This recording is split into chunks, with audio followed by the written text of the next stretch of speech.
All Quiet on the Western Front, directed by Edward Berger, is one of the most gruesome and realistic portrayals of the First World War. The cinematography was both beautiful and horrifying at the same time. And like many other war films, this one too is shot from a soldier's perspective. However, this time from the German side. The movie was so moving that it inspired me to read the original novel, and it definitely does justice to the book.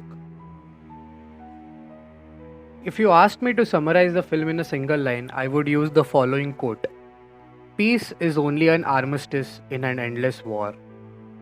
As an audience, we feel trapped inside the endless cycle of death, blood, and war. And right when there is hope for harmony, a single human's ego drags the story back into battle. The movie subtly reveals the climax within the first 10 minutes.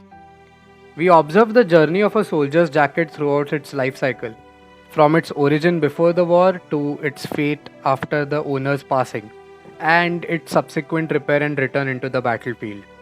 This parallels the experience of surviving soldiers who, despite enduring until war's end, are redeployed and face the inevitability of their own demise once again. The film depicts a profound revelation, and that is that not only humans are engaged in a relentless conflict, but their very garments are also embroiled in an eternal struggle.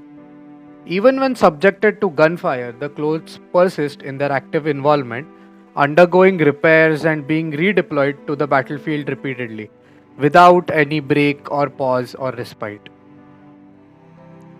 Another significant element that underscores the repetitive cycle of war is the survivor's tasks of gathering the tags belonging to the fallen comrades. The opening and closing scenes depict an identical landscape with the rising and setting sun, signifying that each day in the ongoing war is indistinguishable from the last, a poignant representation of the never ending cycle of conflict. The film contains numerous captivating shots of nature, often emphasizing towering trees and dense forests. Upon closer observation, I began to perceive that nature symbolizes something beyond mere beauty.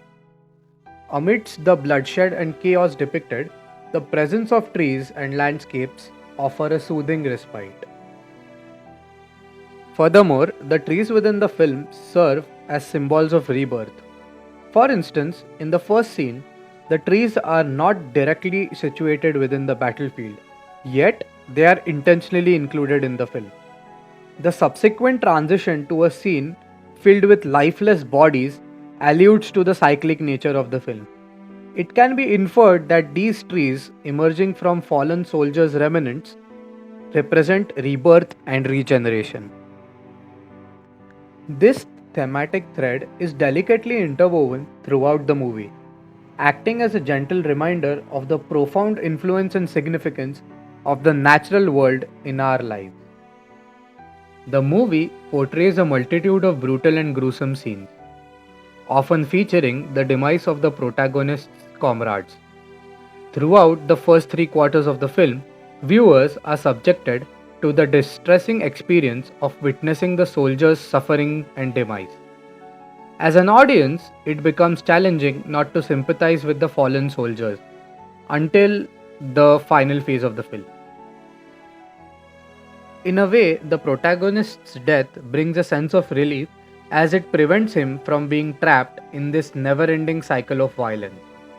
In death, his countenance appears serene, contrasting with the young cadet who takes his place in collecting the dog tags.